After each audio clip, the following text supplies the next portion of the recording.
You see it before you decide to. A curved line in the grass. A shape that shouldn't be there. Your body freezes before you finish the thought.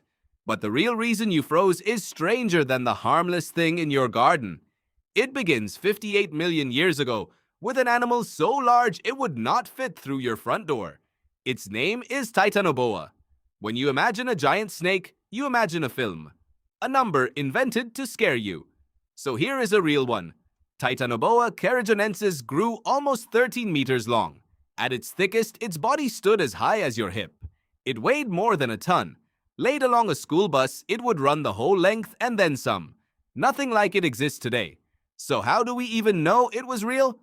The answer is buried in a coal mine in northern Colombia at a place called Cerrejón. That coal was once a rainforest, crushed by time into black rock. And in 2004, scientists began pulling its dead back into the light. The paleontologist Jonathan Bloch, working with the Smithsonian researcher Carlos Jaramillo, first found giant turtles and crocodile relatives. Then, they found vertebrae, spine bones so large they made no sense.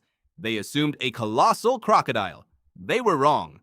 When the paleontologist Jason Head studied those bones, he saw the truth in their shape. Not a crocodile, a snake. Head and his colleagues published it in Nature in 2009, and the creature they described was the largest snake that has ever lived. Not the largest alive today, the largest that has ever existed. Now the story turns. Titanoboa was cold-blooded. That means it could not make its own heat the way you can. Right now, your body burns fuel to stay warm in any room. A snake cannot. It borrows its warmth from the world around it, and that turns Titanoboa into a thermometer.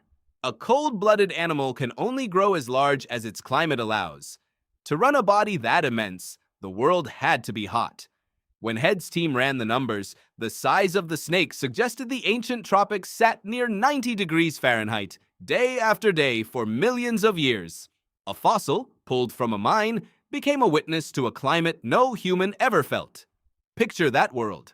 The dinosaurs are gone. An asteroid erased them 8 million years earlier.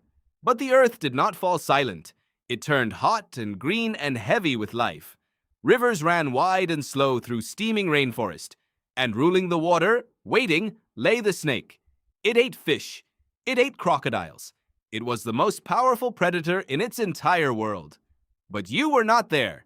Something that would one day become you was. While Titanoboa ruled those rivers, small, wide-eyed mammals scurried through the branches above. Some sat near the root of the primate family tree, the line that leads to monkeys, to apes, and finally to you. They were tiny. They were prey. Their world was ruled by enormous snakes. Why should that matter to you sitting where you are right now? Because of what fear remembers. The anthropologist Lynn Isbell proposed something remarkable. She argued that snakes shape the very way primates see. Her snake detection theory suggests our sharp, forward-facing eyes evolved in part to spot snakes hidden in the leaves. The ancestor who saw the coil half a second sooner lived to breed. The one who did not, did not. For tens of millions of years, snakes edited the primate brain, rewarding every generation quicker to see them and quicker to fear them. And that is why you freeze in the grass.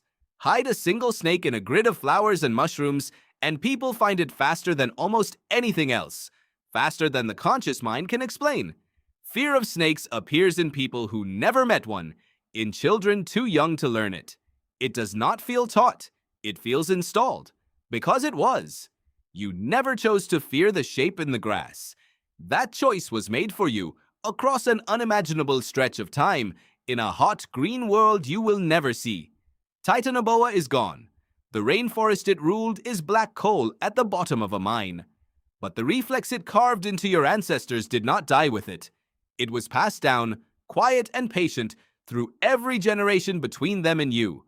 So the giant snake never truly left. It shrank. It went underground. It moved into your nervous system, still whispering the same ancient warning it gave to something small and frightened 58 million years ago. Which brings us back to the grass. You see it before you decide to. A wrong shape, a jolt of cold fear. But now you know what it is. Not weakness. A message, 58 million years old, from the largest snake that ever lived, reminding you that you are the child of the ones who were quick enough to run.